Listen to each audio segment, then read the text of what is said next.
This video and its content has been rated G for general audiences, exported by LumaFusion, published to YouTube, and has been given the annual support from viewers like you.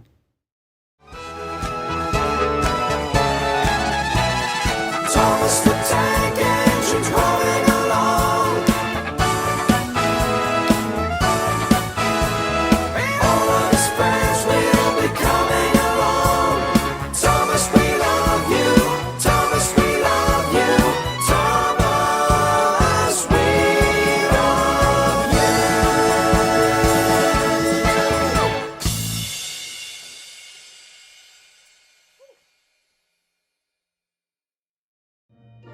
If you seriously don't know what I'm talking about right now, you're thunk. Let's be honest. Everyone knows the tale about how Thomas got his karma after falling into a crest at the toy-wrecked lead mines on the Farquhar branch line, which is beyond the abandoned dry-out goods yard. Gordon, full of amusement, pulled Thomas out of the mines, and the two eventually created a deal that lasts to this day. United we stand, together we fall. You help me, and I'll help you. As for the mines, however, not long after Thomas's incident, the lead mines were eventually closed and abandoned. However, back in 2019, Thomas brought the Sodor construction company to the mines so they could turn the area into a visitor's park. But not just any old park, a campsite for holidaymakers. The Farquhar branch line had always been a peaceful place with river rails and small towns, so Sir Tom had thought about doing an experiment by turning the lead mines into a campsite, by stabilizing the ground, using some of the old sand, tearing up the old rails leading to the mines, and replacing them with new tracks leading into a siding. There was even a shed, a restaurant, and a parking space for road vehicles as well. Not only that, but some other fascinating features were 2 camping coaches as well. They were really just coaches, but they were used at night for people to sleep in when they were visiting the campsite. Kinda like some camping cabooses in America, which are called brake vans in the UK. Ever since the campsite was opened, it has been a popular tourist attraction to not only people in towns on the branch line, but also holidaymakers in the summer. The Farquhar engines would occasionally bring tourists to the site around the holidays if necessary, which was definitely the case on one particular event. It was a big day for the school at Knapford. They were going on a field trip to the campsite to spend the night in the coaches and witness the great outdoors. All aboard! When the big day arrived, everything was packed, and the buses picked up the children from the school and took them to the campsite. Thanks, Birdie! My pleasure. Have a nice trip! I must say, you're definitely more cheerful than your cousin Bulgy. The Farquhar trio helped out as well, especially Thomas. After recently getting off his punishment at the waste dump, he wasn't about to get himself into any more trouble. But while some of the Farquhar folks forgave him, others held grudges, especially Adam, whom had yelled at him after finding out about his trick. But regardless, Thomas was determined to get back on track, and arrived safely at the site with the children. Thanks for your help, Thomas. You can turn around and chill in that shed for a while. Thank you, sir. And when I say safely, I mean literally. Even though he knew the ground was safe and restabilized, ever since falling into the weak grounds and the cavern incident at Harwick, Thomas was extra cautious when it came to puffing along the grounds of the area, as he was aware that a certain tender engine had gone through something similar, but worse. Oh, hey, Thomas. Oh, hey, Percy. What's up? Nothing much. I just came here to drop off some extra supplies and food stocks for the children. Well, it's nice to see you here. I feel the same way, bestie. Together, Thomas and Percy tooted their best friend whistles. But those weren't the only whistles around. Oh, hey, Susie. How's life in Henry's Forest? Howdy, Thomas. Things are quite beautiful up there. My, look at this place. I know, right? They've even got some red coaches over there that are used for camping and sleeping in.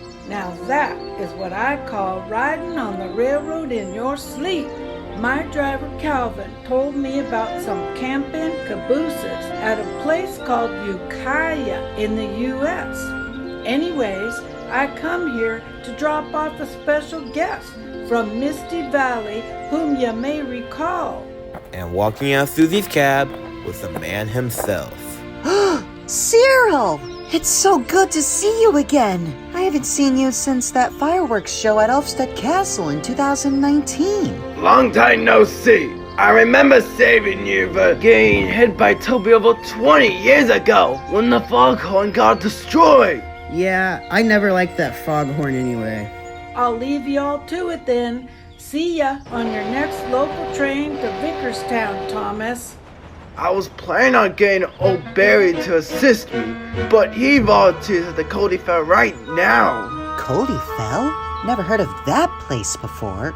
Well, basically it's that... Hey, Cyril, get over here. It's nice to meet you. Sorry, you two, but I have to go. I'll explain to you later. All right then. Bye, Cyril. Soon enough, everything was ready. Good day, everyone, and welcome to the Farquhar campsite, formerly a lead mine in the town of Dryall. My name is Daniel, and I'm the league park ranger of these campgrounds. I hope you will all have a nice stay here tonight. Next to me is a special guest from Misty Valley who I called over to help me keep you all safe. Cyril the Fogman.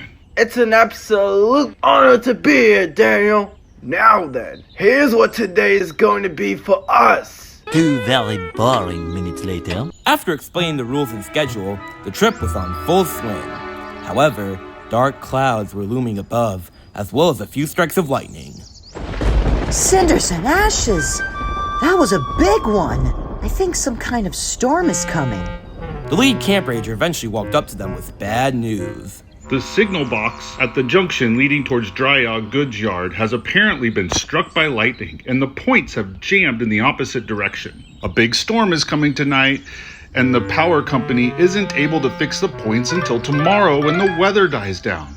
So in other words, I'm afraid you'll have to spend the night here. Are you freaking kidding me? Oh well, I guess we're stuck here. Don't worry, Thomas. Remember when you told me the dark isn't that scary? You don't have to be so negative.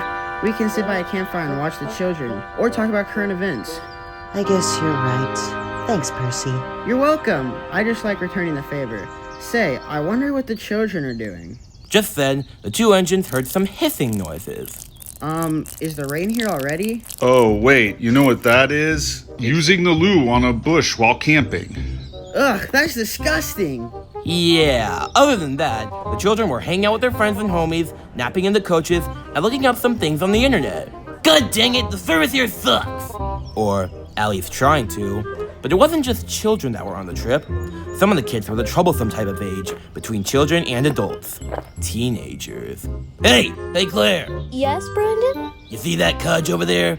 I saw a trend on the internet and I was wondering, what if we go ding-dong ditch that pathetic house? What? No, I'm not doing that. We'll get in trouble with the cops. Was that Claire? It sounded like someone being a chicken. You do realize that's against the law, right? Says your mama, who's not even here. Guess you're stuck with me on this one. Not if we can help it. Huh? You there, what's your name, son? Brandon, sir? You lay a finger on that monument and you're not gonna see tomorrow before you get home from boot camp. That cottage is an important piece that carries out the legacy of one of the father figures of Farquhar. What?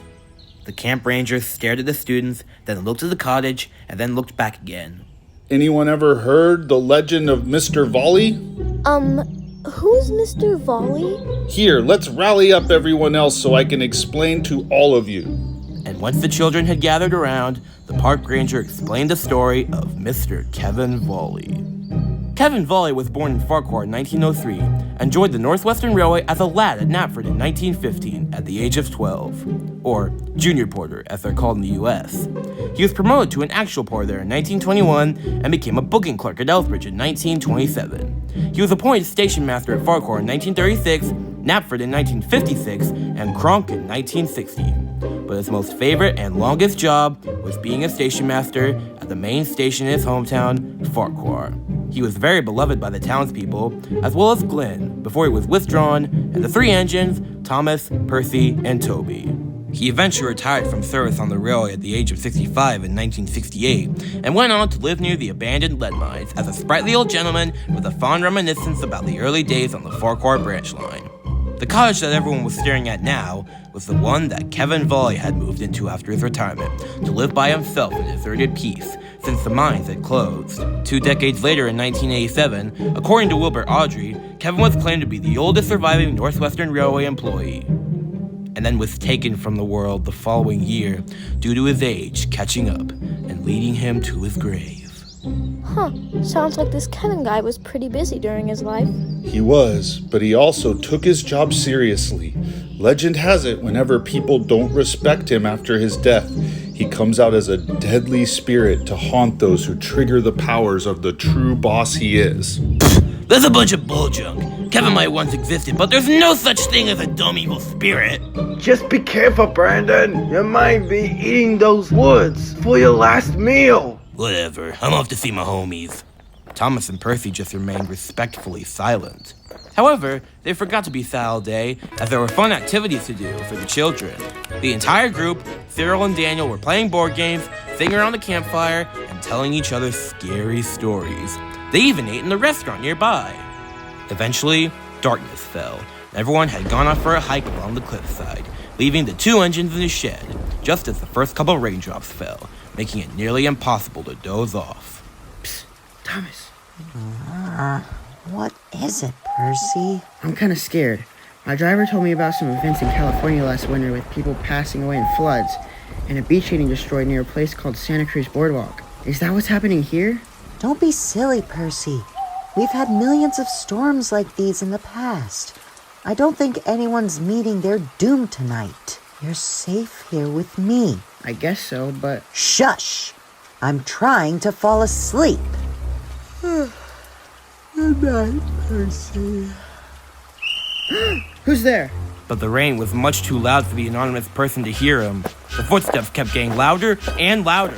Percy was starting to feel scared, and he couldn't ask Thomas for help. He had fallen fast asleep, and he didn't want to be annoyed by Percy's scarediness. Oh dear, that could be the ghost of Kevin Volley? Fortunately, though, it was only the children coming back from their hike with Daniel and Cyril. All right, let's check to see that everyone's here. Finally, a nice long rest in the coaches will do me good. Hang on, anyone seen Claire? Not since we left, but I wish I could have seen more of her beauty. Last time I saw her, she was on her phone watching TikTok. Wait, what? Yeah, she was kind of far behind us, watching a funny meme on her phone. Oh, wait. I see where this is going. She must have went down a different direction on the cliffs. We gotta find her. But there was no need to go searching, for suddenly, there was a loud crack and some screaming in pain. The park ranger got on his flashlight and shone it on an awful sight. There was the girl named Claire, lying on the ground with her head busted open and a sprained leg. She was bleeding as well, and crying. Claire, no! Oh my god! We need to contact Wellsworth Hospital immediately. Huh? The telephone wires had just knocked down from the winds that just struck. Oh, crud, we've lost our communication system. We could go to Dry while it's still open. They might be able to connect Wellsworth. But how are we going to get there in time? Daniel looked towards the shed, saw Thomas, and gained another idea. Thomas, we need your help with something. I heard everything. What do you need from me? Take me to Dry All Goods Yard. I need to tell the manager to call an ambulance.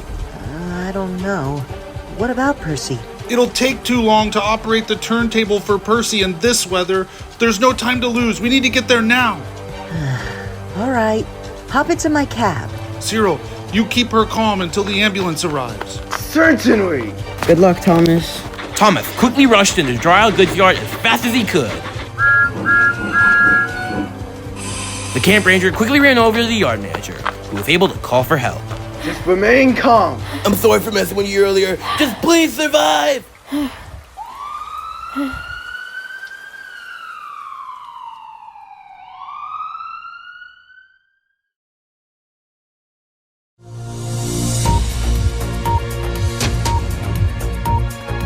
Good morning, everyone. This is Matt Christopher, live at the Dry All campsite, formerly a lead mine along the Vulgar branch line. Now, last night, a field trip occurred here from the School of Knapford, where a 13-year-old student named Claire Maggs accidentally fell down a cliff, resulting in a sprained ankle and part of her head busting open, resulting in staples, the Wellsworth Hospital says. The campsite is currently being closed for investigation, but right now, we have a few words from the lead park ranger, Daniel. So Daniel, how exactly did the girl fall? Well, according to one of our students, while we were taking a hike along the cliffside, She was watching her phone and not paying attention. We believe she got lost along the cliffs and was trying to find us, but the rain made it kind of hard to see before she fell. Before we could call an ambulance, however, the telephone lines fell down in the wind, and I was taken by an E2 tank engine to the Draw Goods Yards, where I was able to get service to call for help. Earlier this morning, the rest of the children from the school of Knapford have been safely taken back earlier this morning. Cyril the Fogman went back to Misty Valley as well, and he, the school of Knapford, and us here at the campsite are praying to that wonderful girl to make a full recovery. The well-being of our visitors here is our number one priority, and we are truly blessed to have this park today and be in the service to the public no matter what happens. And there you have it. Thanks for your words, Daniel. As for everyone else, stay safe out there. We'll keep you posted with more updates as soon as more details are confirmed. This is Matt Christopher on BBC News. Well, that's one way to end a camping trip. I guess so. However, I am extremely proud of your efforts, Thomas. But all I did was take some guide to a goods yard. Maybe so, but you still played a part in a big emergency. It's thanks to you that the girl is being taken care of. You really have proved yourself since you got back from the waste dump. Thank you, sir. Just trying to be really useful. Though, I admit I kinda had a minor fear puffing extremely fast along the campsite grounds since what happened in the 50s.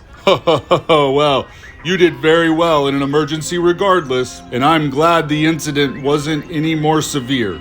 Thomas was very pleased with himself and looked up at the lonely cottage one last time, which had been abandoned since Kevin's passing. Well, Kevin, I'm glad I was able to make you proud. When Claire was eventually released from the hospital, she and her parents thanked Thomas at Lower Sodor before returning to their home in Knapford Town. Thanks for saving me back there, Mr. Hero. In fact, this girl went as far as kissing him on the cheek. Huh. Now I know how Percy felt. And Claire's family weren't the only ones proud of him. Adam happened to pass by them with the goods train for the docks and had heard everything about his heroic actions. His anger from when he found out about Thomas's trick was gone, and he was glad that Thomas was going back to being a really useful engine.